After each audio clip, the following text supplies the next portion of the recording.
Instrumental in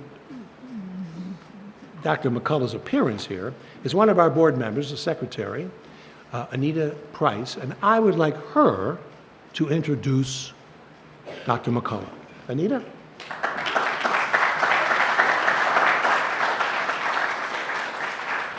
Thank you. I am honored to do so. It is such a pleasure to welcome Dr. McCullough here today. And he's probably most well known for his early outpatient treatment approach of COVID-19. He is an internist, a cardiologist, an epidemiologist holding degrees from Baylor University, University of Texas Southwestern Medical School, University of Michigan, and Southern Methodist University.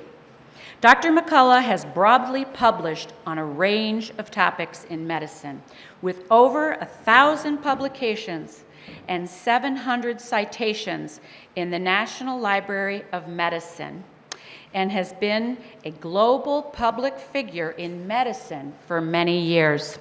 We are very, very grateful to have him.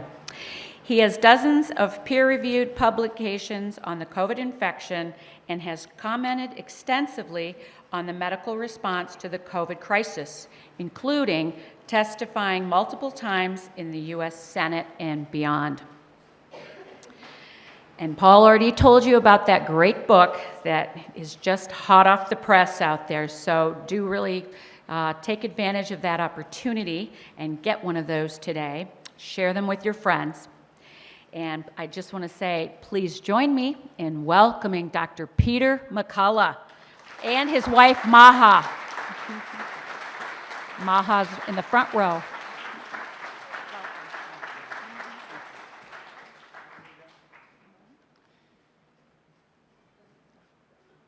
Thank you. Thanks for that introduction, and thanks to each and every one of you for attending here at Chautauqua.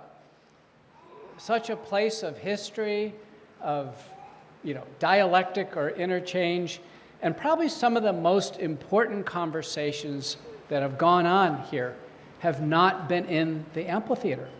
They've been in hotel rooms and on porches and have gone on into the wee hours of the night.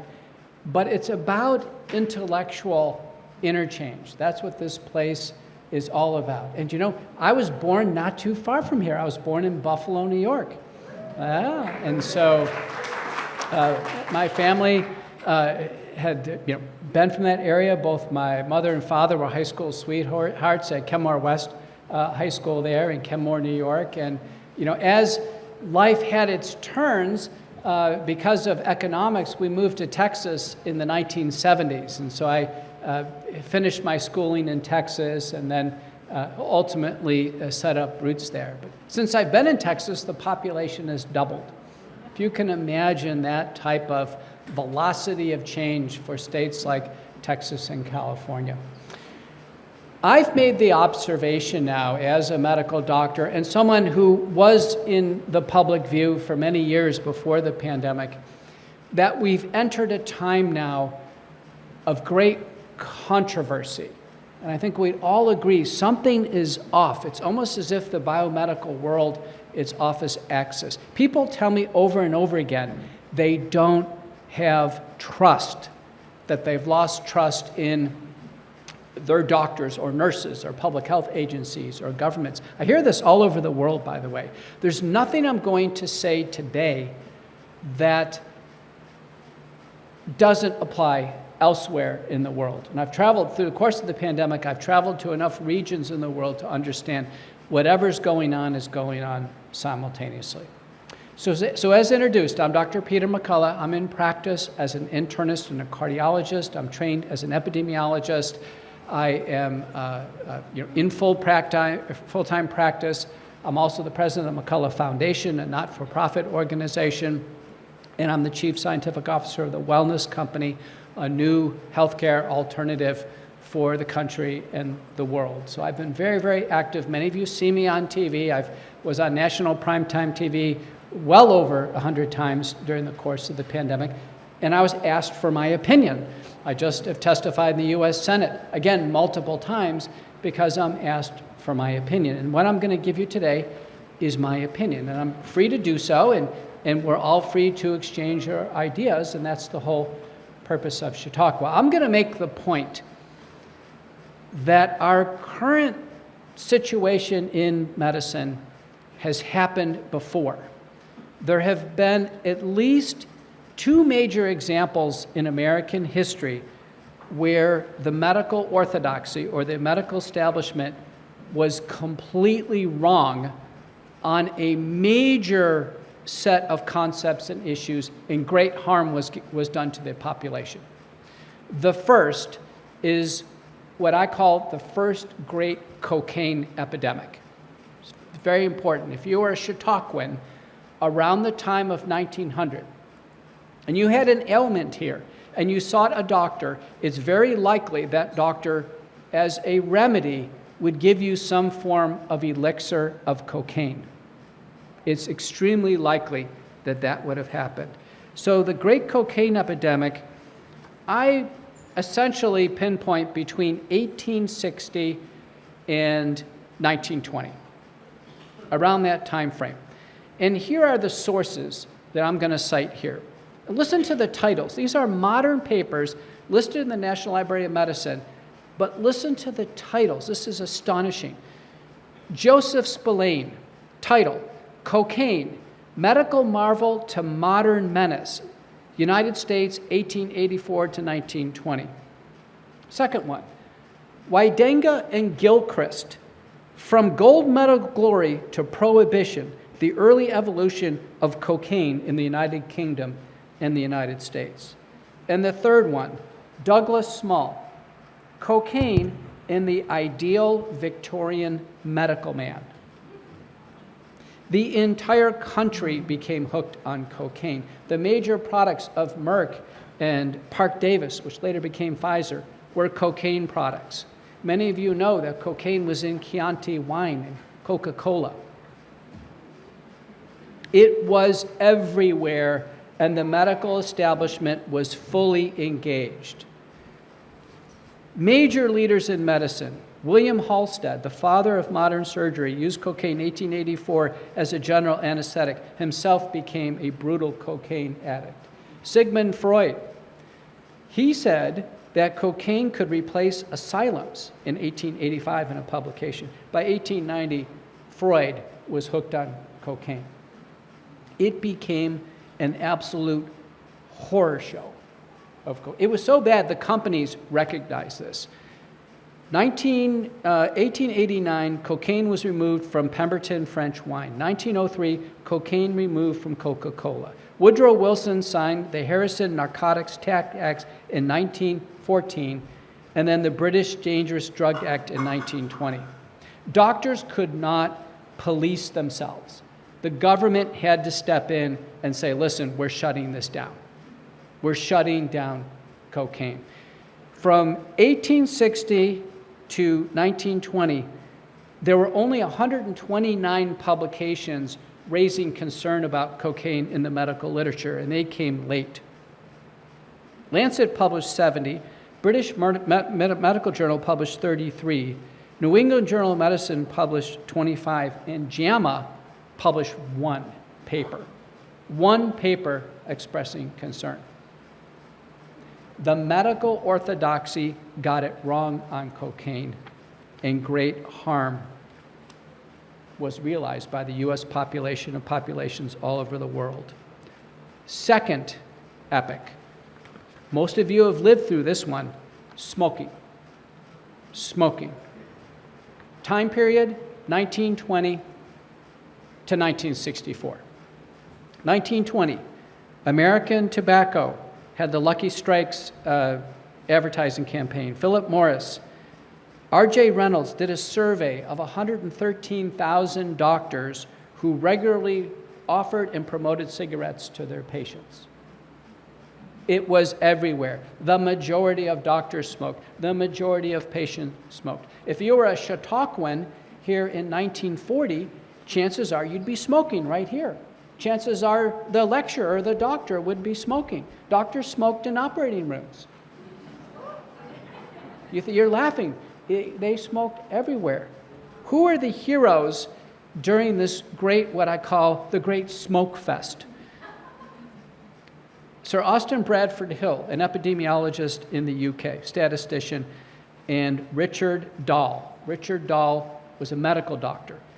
They published a paper in the British Medical Journal in 1950, and they found a 4-fold increased risk of cancer among smokers.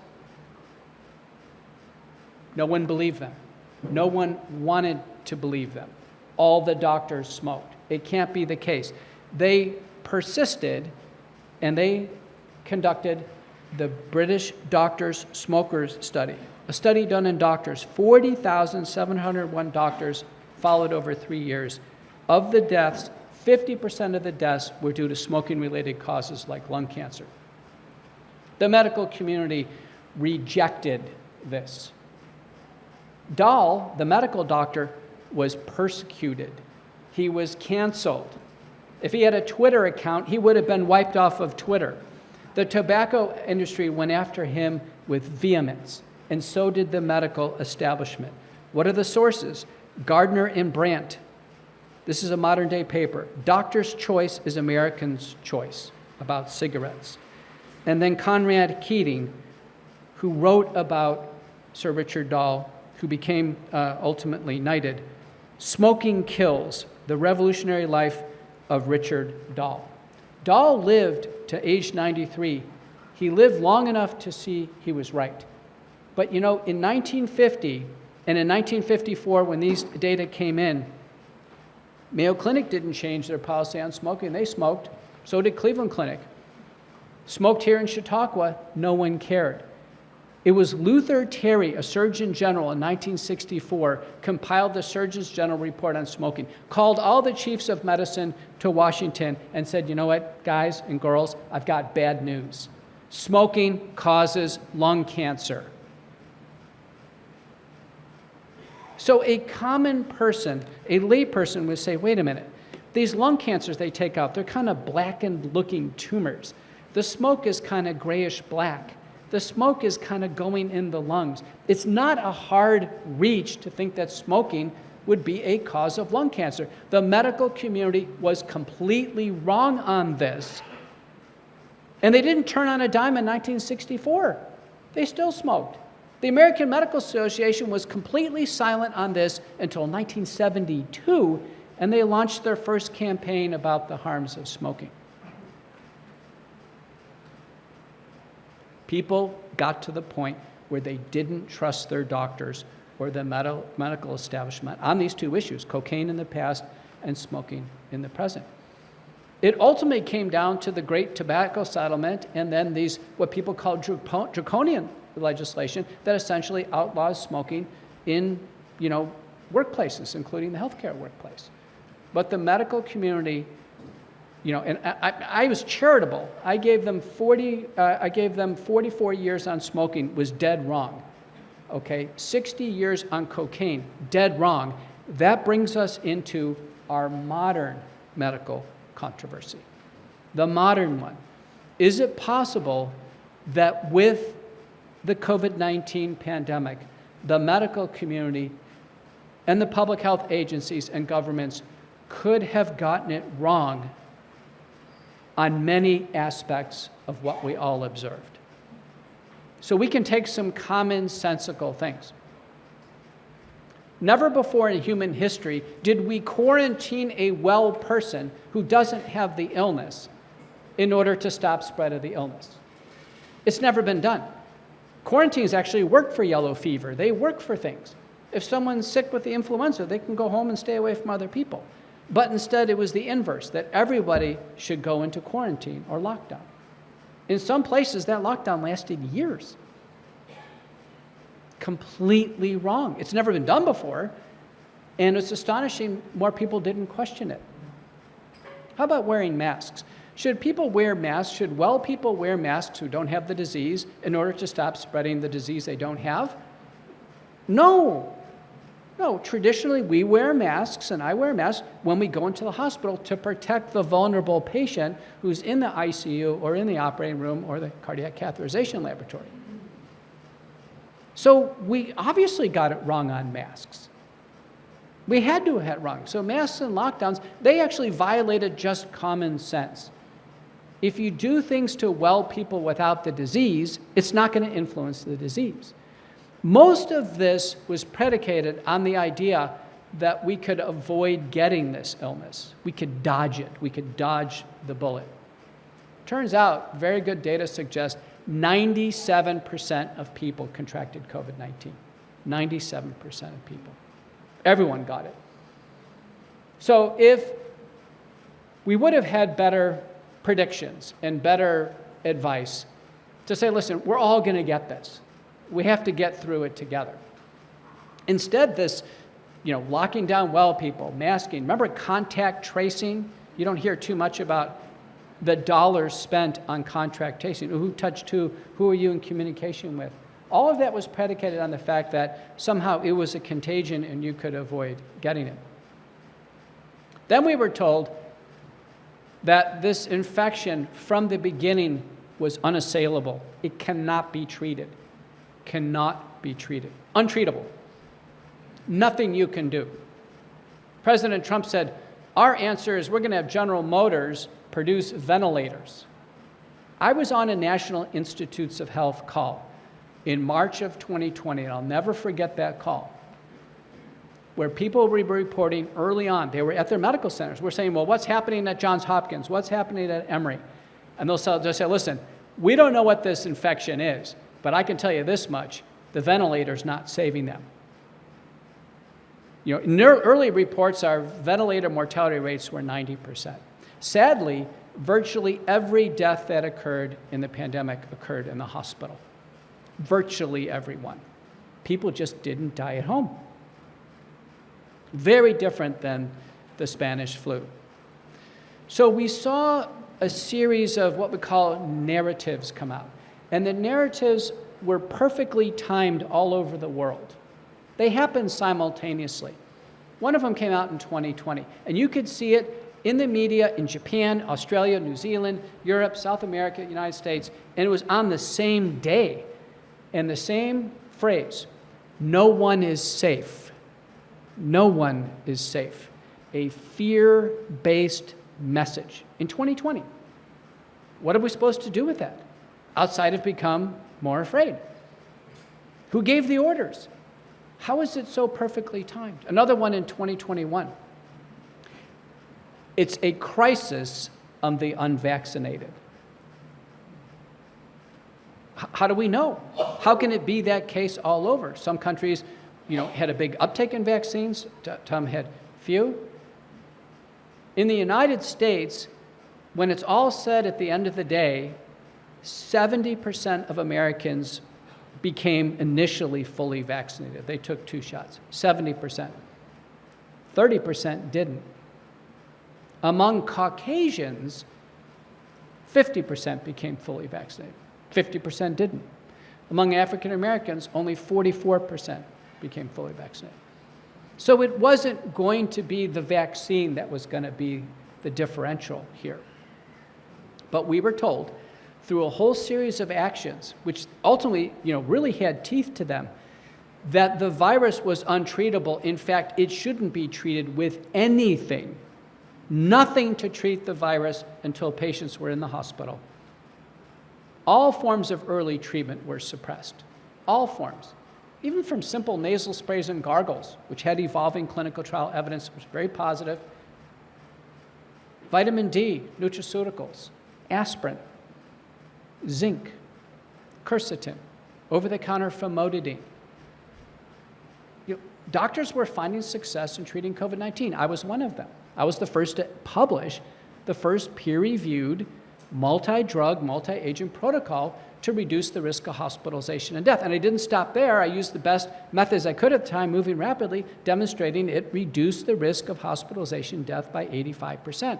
So of course we must start early in an elderly person at risk, on day one, just like we would with influenza, and just like we would with pneumococcal pneumonia. The SARS-CoV-2 virus was no different. This is the first time in human history we were told, don't treat the illness until people are so sick and they need oxygen in the hospital to start treatment. So all forms of treatment were suppressed via a variety of mechanisms. In Europe, they had prohibitions on various forms of treatment. In the United States, we had our Federal Trade Commission that was severe, and they pursued companies making vitamin D. They tried to shut down nasal sprays and guards. That's our Federal Trade Commission. Our FDA conducted a war against two drugs used, hydroxychloroquine, used in the first year of the pandemic. We didn't have any government-supplied oral drugs besides hydroxychloroquine. And then we found ivermectin seemed to be more useful in the second year of the pandemic. It wasn't until the third year that we had kind of government EUA-approved Paxlovid. So for 2 years, what were we supposed to do? And we found all forms of treatment were suppressed. Even our high-tech monoclonal antibodies, Operation Warp Speed, they were always safe, always effective, could never find them. We had 6 of them. Our government took them off the market within a few weeks of the market entry, over and over again. Much to the frustration of everyone. Leave these on the market. We had purchased enough of these to treat every single senior citizen in the country. Yet we couldn't find them. And sadly, the deaths that occurred in the pandemic, almost 201, occurred in people who had received no early treatment or grossly inadequate early treatment. Only 15% of people received these life-saving monoclonal antibodies before the hospitalization, yet they were all seen in the ER before they were hospitalized. We can't explain the wave of therapeutic nihilism that came down on medicine, but it came down all over. That was just part of it. The second was, as strong as the suppression of early treatment was by government agencies, medical societies, medical organizations, hospital systems, as strong as that suppression of early treatment was equally as strong as the relentless promotion of vaccination. For every doctor who said, "Oh, I don't treat COVID," they'll say, "Take a vaccine."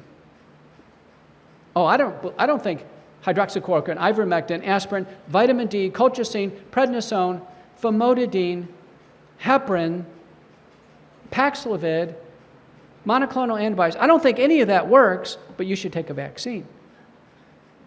Most doctors actually, shamefully, did not treat their COVID patients. Every patient who died with COVID-19 made desperate calls to their doctors. "Please, my grandmother's sick, do something." "Sorry, my hands are tied. I can't treat it." We've never seen this. It was complete agony to watch this occur. I wasn't going to let that happen on my watch. I did everything I could. I published the best protocols in the best journals. I showed that they worked. I organized people the best of my ability, and thankfully the McCullough protocol has been credited with saving millions of lives and sparing hundreds of millions of hospitalizations because it was used worldwide. And we had good people all over the world embracing these principles. Now, when the vaccines rolled out,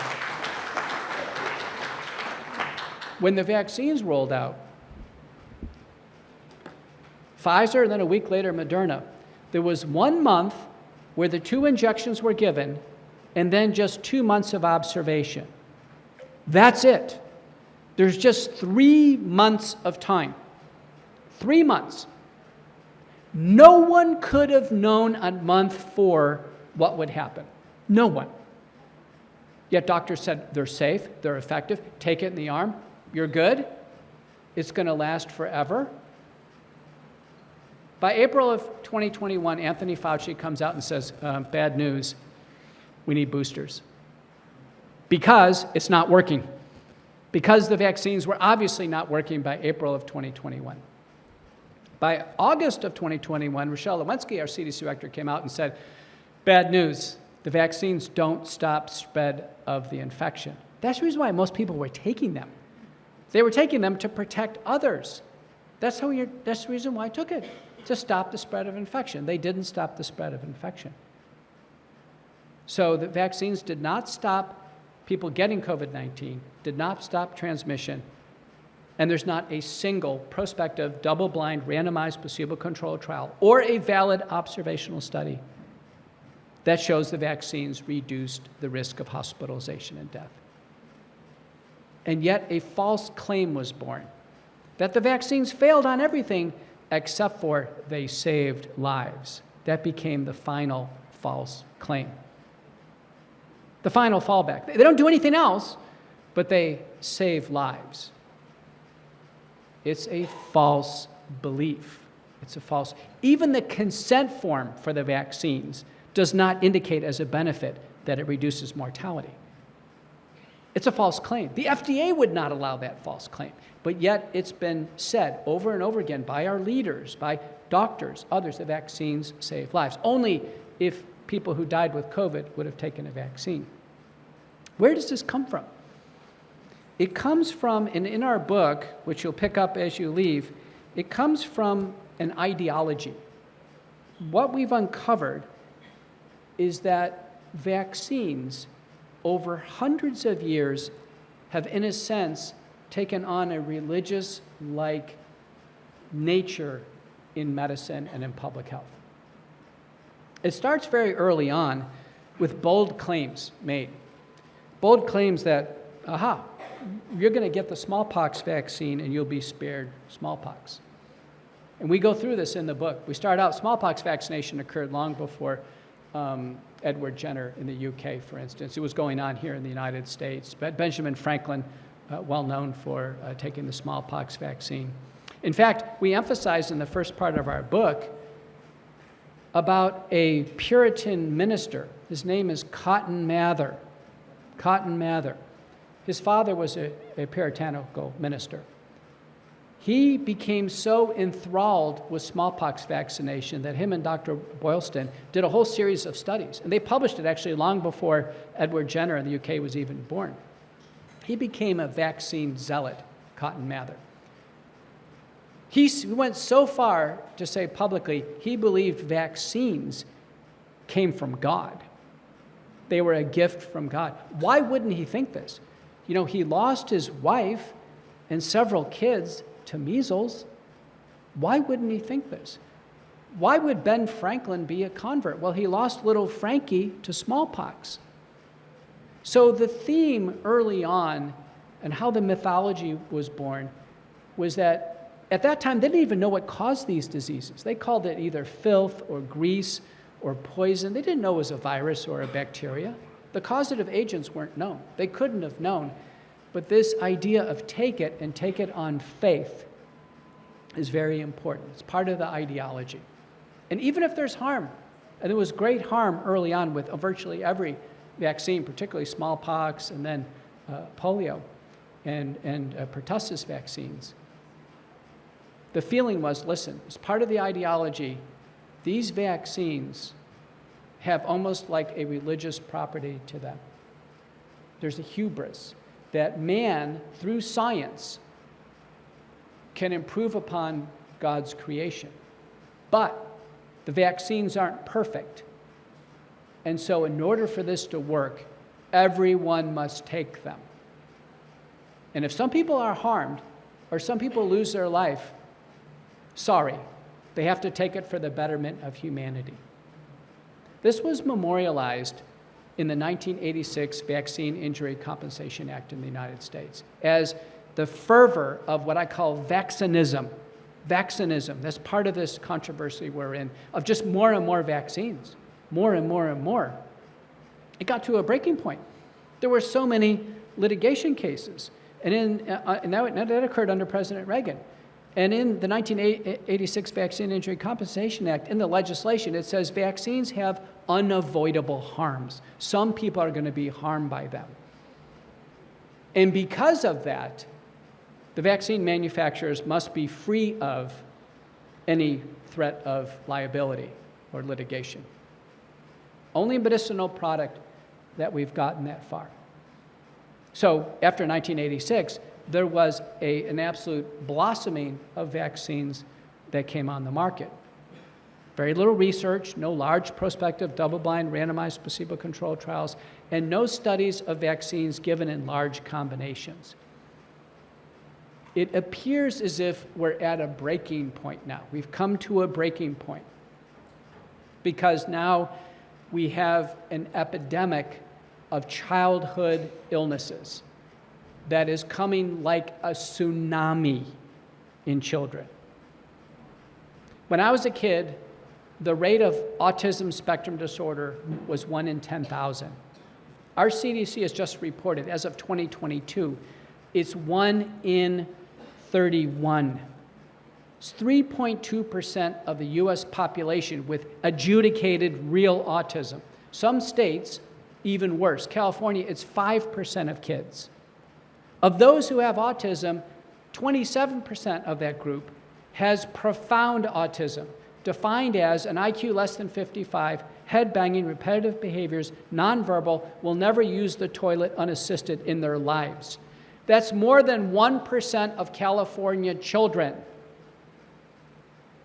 This should be an absolute 5-alarm fire going off in the schools of public health all over the United States. Do you know not a single school of public health even has a seminar on the autism epidemic in the United States? No alarm. At the McCullough Foundation, we've interviewed tons of people for our fellowship program. I said, do you have any seminars, courses, anything about the childhood chronic scourge of autism? Nothing, no mention. Do you know in the CDC report on autism, once they gave us the bad news, and just came out in MMWR a few months ago, do you know their conclusion was, oh well, we should just get ready for more special needs care for these children. No search into the causative factors, no search into treatments, remedies of any type. It's an absolute disaster, but it's not just autism, it's allergic diseases, food allergies, medicinal allergies, asthma, allergic dermatitis, urticaria, recurrent infections, other neurologic disorders like tics and seizures and attention deficit disorder. It's now about half of children have some medical problem. That wasn't the case when you and I were children. You must admit something has changed. Something has changed. It was less than 10 years ago that Harvard and the Ivy League schools formed new units of medicine treating gender dysphoria in what's called transgender medicine. It was brand new. Listen, I was at a major medical center. We never had a grand rounds on it. We never even had a discussion on it. It just literally came out of nowhere just before the pandemic. Now research shows the vast majority of young people who are not happy with their gender, they have gender dysphoria, and they move forward for gender change clinical care, have autism. They have autism. That explains it. You'd kind of wonder, who would do this? I mean, in total, I can tell you as a doctor, and I've provided a report to the Texas Surgeon General on this as a doctor, transgender medicine, giving puberty blockers, androgen estrogens, and the surgeries, in total, in the peer-reviewed published literature, is sterilizing, disfiguring, increases the burden of psychiatric care, and increases the risk of all-cause mortality. It's a disaster. It's a complete disaster of children who do have a neuropsychiatric problem at baseline, but changing their gender and administering hormones is obviously not the solution. It's so heinous, it's been banned in 25 states. President Trump has pulled funding for the schools to do this.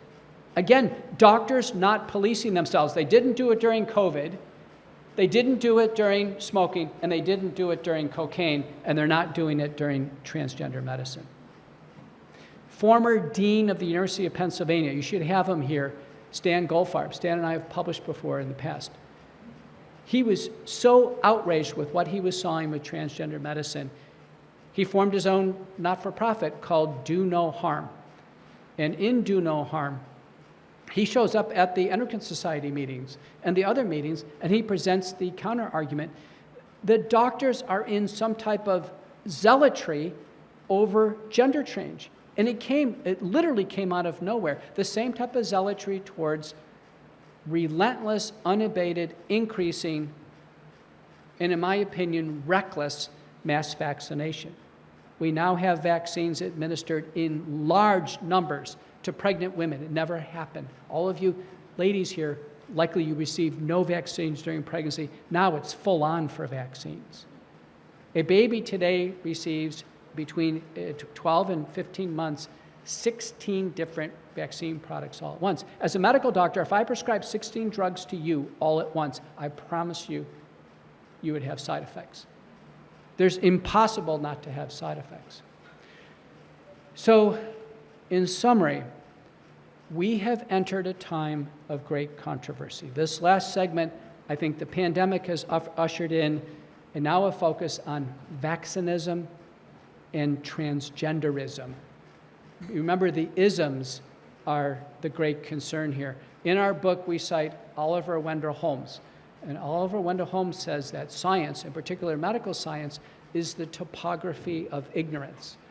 And medicine and the medical community, doctors and nurses and others, they don't have a track record where they realize when they're on the wrong track and rapidly correct. So it's up to you as public citizens and those concerned to start raising your concerns and helping us, in a sense, come out of this great medical controversy so we can certainly be on the right side of history. I'm Dr. Peter McCullough. Thank you so much for listening. Oh, yeah.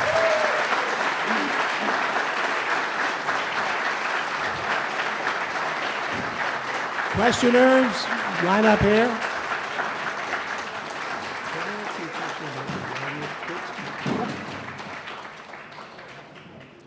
Yes, ma'am. Hi. I was working in healthcare in New York State, was vaccinated and boosted. I had, prior to that, had hip surgeries for both hips, had cancer, never developed blood clots. Well, I developed blood clots. I've been tested multiple times, multiple facilities, Cleveland Clinic, 2 functional medicine doctors. I worked at cardiology in a hospital in Buffalo. I saw 6 cardiologists that I know and worked with, 2 pulmonologists, neurologists, sleep doctors, and now I have blood clots. How can I help with that if I'm on blood thinners for life now? Well, let me say, listen, I want everyone to not ask personal medical questions in front of everyone else, but let me just say in general, the AstraZeneca and the Janssen vaccines are off the market because they cause so much blood clots. And of course, Pfizer, Moderna cause blood clots. They produce a protein called the spike protein, and it's found in the blood clots. So for sure, a patient who is perfectly fine, has no reason to develop blood clots, and then develops it after the vaccine, a reasonable doctor would conclude that the vaccine could have played a role as a risk factor, okay? Now, let me say it's my experience that both the infection and the vaccines connotate risk for blood clots. So I do a careful history. This is something for you and your doctors. Your doctors better do a careful history and document how many times you've had COVID and how many vaccines you've taken. If they are ignoring that, they're ignoring a very important part of your medical history. Thank you.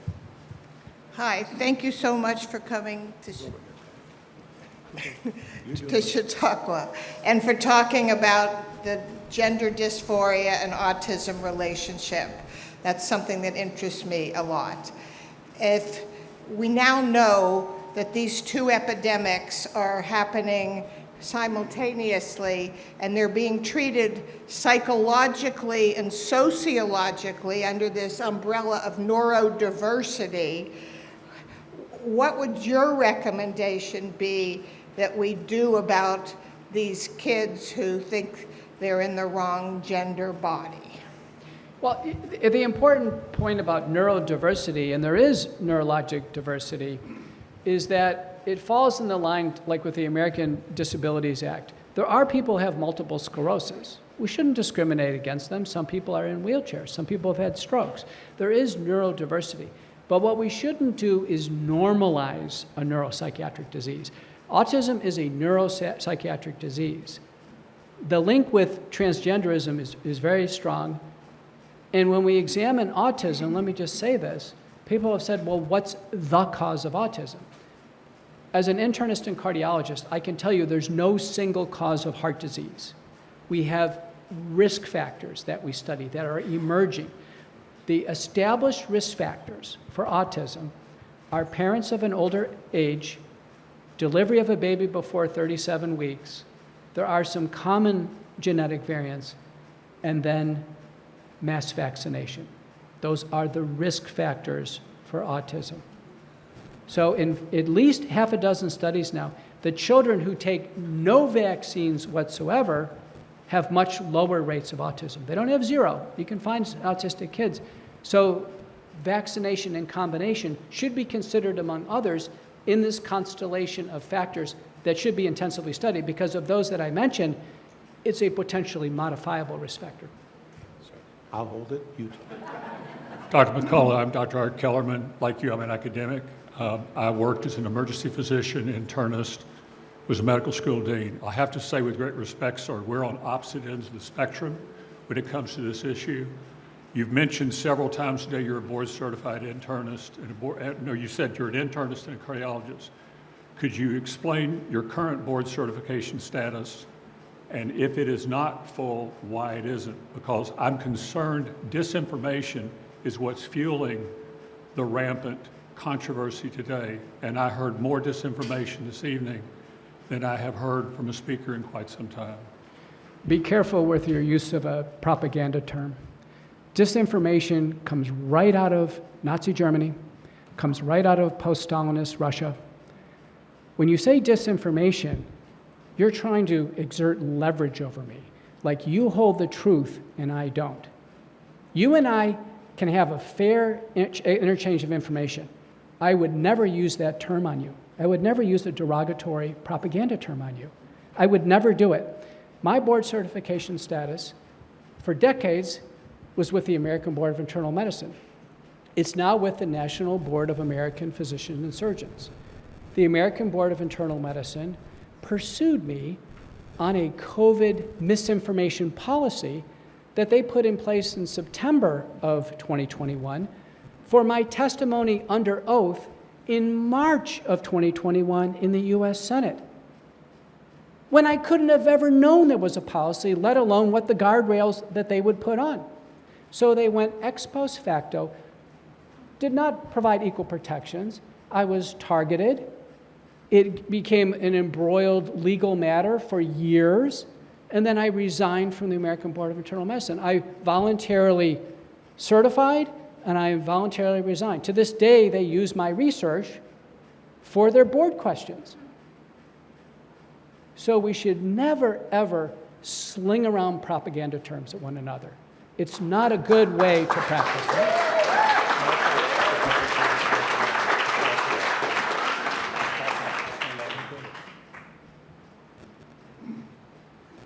Thank you, sir, for coming to speak at the Chautauqua. I have two questions that both kind of go together. My first question is, what is RFK doing in the as Secretary as Health to help make sure that this doesn't happen again in the future with vaccines? And as young Republicans who are going through the university system currently and aspiring to hopefully be in Congress or representatives one day, what can we do to ensure that this doesn't happen again? I also want to say that I liked when, I believe it was Pete Hegseth, when they came out with the, on the White House website about the COVID vaccination information and how it disrupted like the military and all these things it did to our country. If you can speak on that, please. Thank you. Well, the new administration has made great strides. When I recently testified in the Senate in May of 2021, 2025, May 21st, 2025, the press, as soon as I walked out of the Senate chambers, approached me and said, Dr. McCullough, how is Trump doing in the new administration? I said, well, I give him a B+. A B+, right? And I think our role, you're asking, what we can do, our role is to demand better. Right? So if we don't demand better, our public servants aren't going to get better. So RFK is trying to get oriented. He's, not been confronted with running a large organization in the past, never been a government official, not a doctor. And he's, approaching aspects of health through nutrition. He's, working to build a new vaccine panel. He's going to have an insider head the CDC, new NIH and FDA commissioners. And so I still think the jury is out on what he's doing. I do think it's interesting that most people can't even recall what Alex Azar and Xavier Becerra did as HHS secretaries. I mean, now Kennedy is in the public view all the time. So Kennedy and Trump have brought us great hope that we'll see bona fide improvements, but I have to say the jury's still out. Yes, as I noticed years ago, you being charged with things like disinformation, and you just referenced God's creation. Is there something transcendent about you, in addition to your accurate observation in science, that leads you to challenge the mainstream rhetoric of transgenderism and vaccinism? Thank you, Reverend. Here's a Reverend. When I first started out in cardiology, I made an observation that patients who had kidney disease had markedly accelerated in different courses of heart disease. And when I first made that observation, I was crushed. No, it's not due to this. It's due to cholesterol and diabetes and blood pressure. And I was in the back room at the heart meetings. I didn't get any traction at all. And it literally, I realized, wait a minute, if you have a new idea, the orthodoxy does not embrace the new idea. This happens over and over again. And now there's entire textbooks of cardiorenal medicine. I was the inaugural editor of this. I was the endowed named visiting professor in Harvard in 2019 in both nephrology and cardiology. Now we have products, this entire class of product called SGLT2 inhibitors that improve both heart and kidney disease. It turns out I was right. So when I'm pointing out concerns that there was therapeutic nihilism regarding treatment of COVID-19, I just didn't criticize. It wasn't transcendent. I provided solutions with the published protocols we use to treat COVID-19 today. In the absence of anything else, when I went on Tucker Carlson, I said, Tucker, Harvard has no protocol to treat COVID-19 patients early at home. He goes, I can't believe that. I said, well, I'm going to fill the void. And I did. No one else, Harvard still doesn't have a protocol. And when people started developing blood clots, as you'll hear, heart damage and all these side effects from the COVID vaccines, was I critical? Well, I was making critical observations, not transcendent. But I, again, in the peer-reviewed published literature, published an approach of what I'm going to do in my practice, and we'll see what others come out. It turns out McCullough protocol-based spike protein detoxification is rapidly becoming a community standard, filling a void. To this day, again, we'll pick on Harvard, they have no protocol of what to do with somebody with a vaccine syndrome like myocarditis or blood clots or neurologic damage. So it's not transcendent, it's just making careful observations and in a sense, having the courage to put those out there in the peer-reviewed academic literature is what we're supposed to do. I have no argument that there are definitely some side effects from all vaccines. You're a very glib speaker. Your use of statistics is incredibly impressive. I won't try and decide how you decided that 97% of us have COVID. That's interesting. I'm not sure how you ever can prove that or state it, but I'm going to let it go. The studies and the published literature says that the COVID vaccine saved 14.5 million lives worldwide, and if you add the other uninsured deaths in, 19 million lives. I'm a little confused as how you arrived at your statistics versus the published ones. The 14 million lives saved was published by the Heritage Society in a blog. It's not the peer-reviewed published literature. It's not based on scientific observations. It's, in a sense, a wishful, aspiration that the vaccines would save lives. We must rely on the randomized trials, which showed no reduction in death, valid observational data that showed no observational death, no reductions in death. And let me tell you what, the FDA and CDC are the named sponsors of our vaccine program. If the vaccine saved lives, it would be in the consent form in the package insert, and it's not. They know it doesn't. They know it doesn't. The reason why COVID mortality went down is 3 reasons. One is that people contracted COVID. How many people in this room have had COVID-19 illness? There you go. So once you've had COVID, the next occurrence is characteristically milder. So natural immunity, number 1. Number 2, people sought early treatment. They started getting early treatment all over. And initially we didn't have government-issued drugs, and later on we did, but they got early treatment. That's the reason why these drugs are out there, to reduce the risk of death and hospitalization. Third reason, the virus mutated to a far milder form. It's not nearly as severe as it was. So as we sit here today, our CDC statistics, the National Center for Health Statistics, says 1.2 million Americans died test positive with COVID at some time, at any time. So that means died here, test positive 6 months earlier, not at the same time, not of COVID illness. National Center for Health Statistics data, half of those deaths, there was no pneumonia on the chart. So being COVID test positive somewhere else, it's a way of epidemiologically, in a sense, counting a death as a COVID death, but it creates a gross over-exaggeration. The French believe only about 3% of the test positive cases truly had adjudicated COVID. I've looked at our data. I think it's about 10%. So listen, 120,000 Americans really did die of COVID-19. My data and my inference as a practicing expert doctor, I've published more on COVID than I'm sure anybody who's ever been here at Chautauqua, is that most of those lives would have been saved with early treatment, not with a vaccine. That's the last questioner. I'll hold it, you talk. I got it. I'm very possessive of I this. see that. Dr. McCullough, thank you for your talk. I appreciate it. I now turn that I am also a Chautauquan. I am a very deep learner, and I'm very curious. I'm also the mother of an autistic child. I'm also a Stanford-trained doctor, and most important to this discussion, I practiced at one of the highest acuity emergency departments in the last 30 years, professor of emergency medicine, have seen over 30,000 patients. My comment is, look deeper. There is more to this story.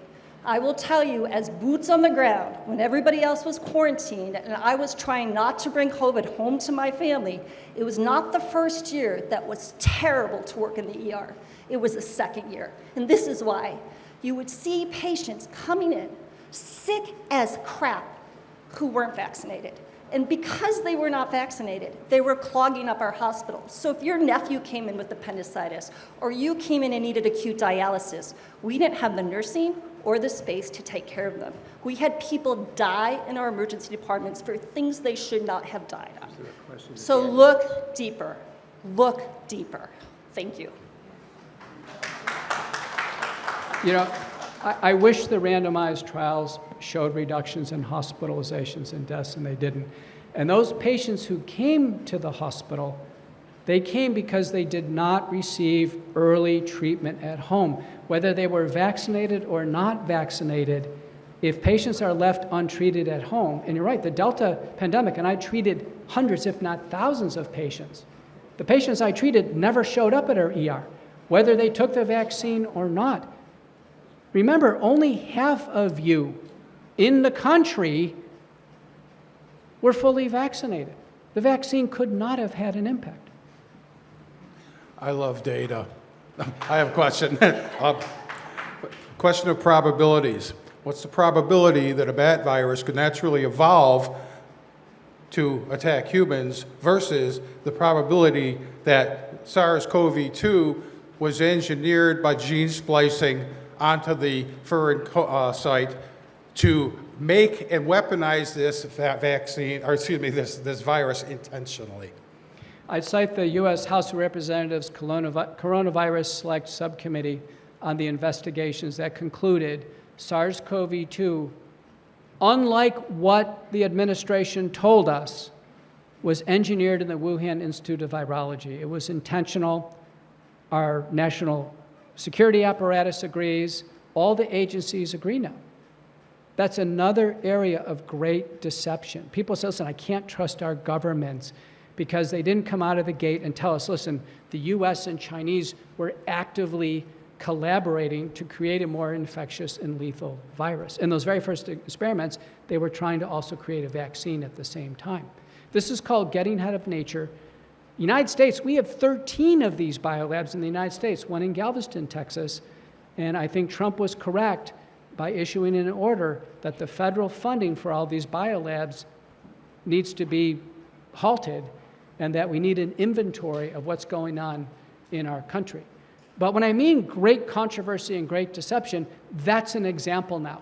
Anthony Fauci came out and said it did not come out of the Wuhan lab, and he knew the entire time it did, and yet he was directing America on what to do with this pandemic.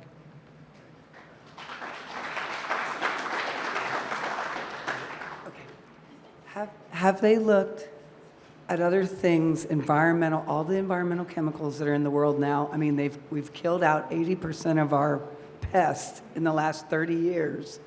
Have they looked at other environmental chemicals that might be causing autism? Autism is grossly understudied for this pediatric emergency that we have, chronic disease emergency. Very few research studies, no large-scale epidemiologic studies, no investigation into what are the determinants or the risk factors. Virtually no studies of therapy. The CDC's conclusion is we should just get ready for this tsunami with more special needs. If anybody can play a role here, you can and others, by activating your lawmakers and others to say, listen, this autism problem is not going away. It's getting very big, very rapidly. Let's have an all hands on deck to figure out what are the determinants, what are the risk factors, getting them under control, and then more importantly, getting these kids treated to do the best we can with them. I now have adults in my office with autism. When I was a kid, I can't remember a single kid with autism. Now we're flooded. How many of you know somebody in your circles with autism or a family struggling with it? This is astonishing here in Chautauqua. Okay. She has one other follow-up, quickly. Does the spike protein decrease over time in your blood? We have credible evidence that the spike protein, or the spine on the surface of the virus, which the human body is contaminated with after the infection and then massively loaded with after the vaccines, that the spike protein can slowly go away. And we now have some bona fide measurements of spike protein in the bloodstream, which can demonstrate it can go away. But also alarmingly, I have a patient in my clinic who has circulating spike protein in his body after 3 vaccines, in his blood, now 3.5 years later after taking the shots.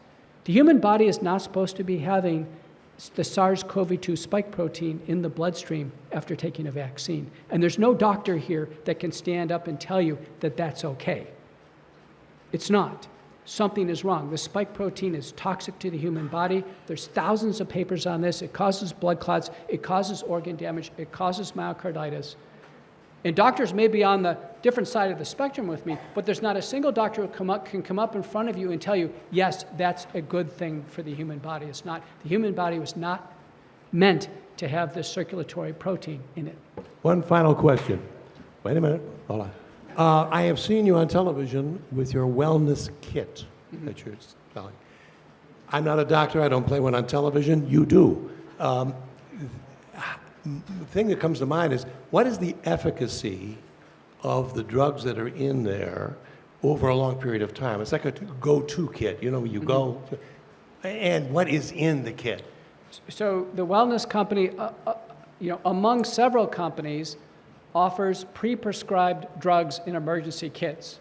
So you can do this, and they come in different applications for travel or for upper respiratory infections, and they have a blend of drugs, antivirals, antibiotics, steroids, inhalers. And we've worked carefully with the Federal Trade Commission, the FDA, and others on this. The drugs last in the bottles by the rating for 2 years. It's my experience that they can last much longer if they stay in a cool place and they're not opened.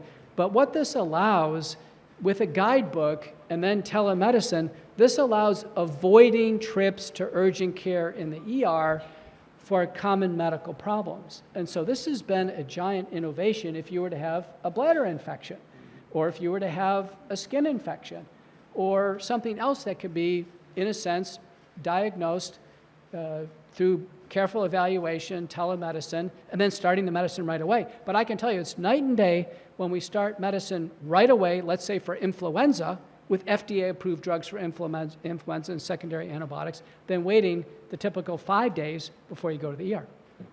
Ladies and gentlemen. Ladies and gentlemen. Dr. Peter McCullough. And don't forget the book. Can you autograph that again for me? I will, but another one. This is my one I have to keep. Okay, I have one. Well, how did I do on time? Right on time, right? Perfectly.